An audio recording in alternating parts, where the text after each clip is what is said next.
Hello everybody. In this session we are talking about variable costing.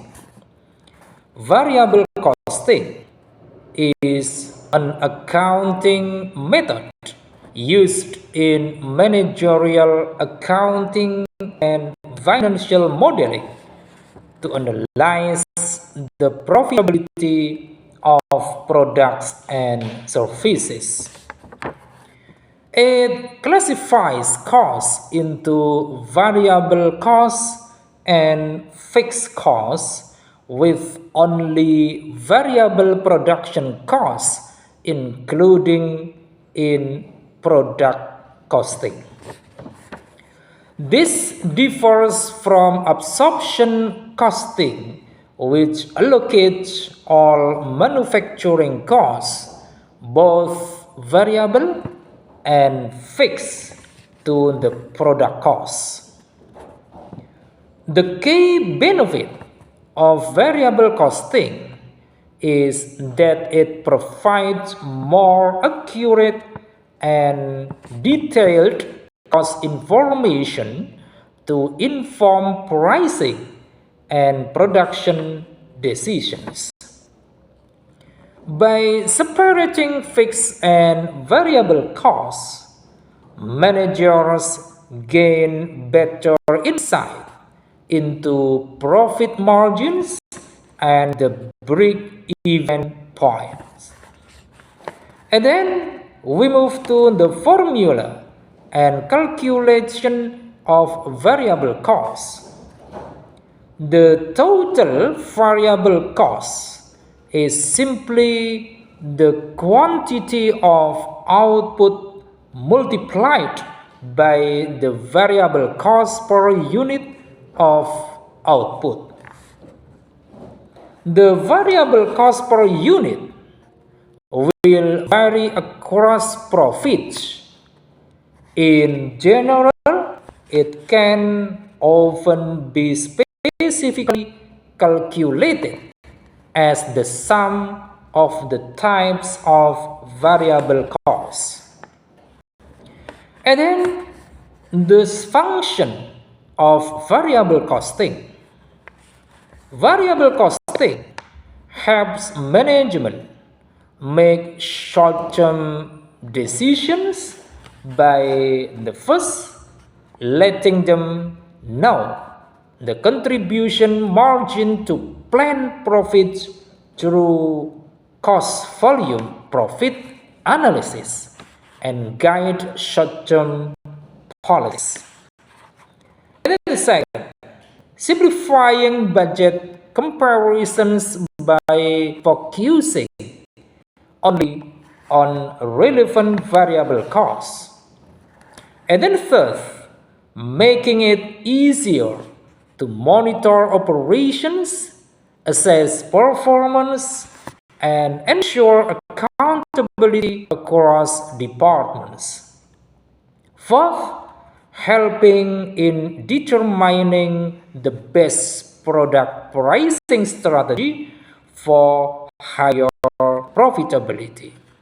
And fifth, providing insights to control costs effectively by focusing on variable expenses. And then the advantages of variable costing for management. There are several key benefits variable costing offers businesses. The first, simplifies cost analysis. Easy to separate costs that change with volume versus fixed costs. Makes contribution margin per unit straightforward to calculate. And then second, more actionable reporting. Managerial reports focus only on variable costs, allowing better insight for production volume decisions. And then the third, enhances break-even analysis. Contribution margin per unit allows easy evaluation of break-even points under different scenarios. By classifying and reporting costs differently than absorption costing, variable costing provides management with a valuable decision-making methodology for optimizing production volumes and profitability. And then how to calculate? The variable costing formula can be calculated in the 5 steps. Firstly, direct labor cost is directly attributed to production. The direct labor cost is derived according to the rate, level of expertise, and the number of hours employed for the production. Nevertheless, the cost can be extracted from the income statement. Secondly, one has to identify the type of material required and then the amount of material to be used in the production of each unit to determine the unit price of those materials. However, the direct raw material cost can also be extracted from the income statement. Thirdly, identify the other remaining variable part of the manufacturing overhead from the income statement. Fourth, determine the most crucial part of the formula, which is the number of units that have been produced from the production details next with the annual report. And then finally, add up direct labor costs, direct raw material costs, and variable manufacturing overhead and divide the sum by the number of units produced. And then why variable costing is not permitted in external reporting? In accordance with the accounting standards for external financial reporting, the cost of inventory must include all costs used to prepare the inventory for its intended use. It follows the underlying guidelines in accounting, the matching principle. Absorption costing better upholds the matching principle, which requires expenses to be reported in the same period as the revenue generated by the expenses. Variable costing poorly upholds the matching principle as related expenses are not recognized in the same period as related revenue.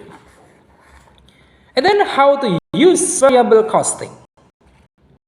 Variable costing is quite commonly used by management to assist with a variety of decisions. For example, one might conduct a break-even analysis to determine the sales level at which a business owns zero profit and zero profit. Another possibility is to use it to establish the lowest possible price at which a product can be sold.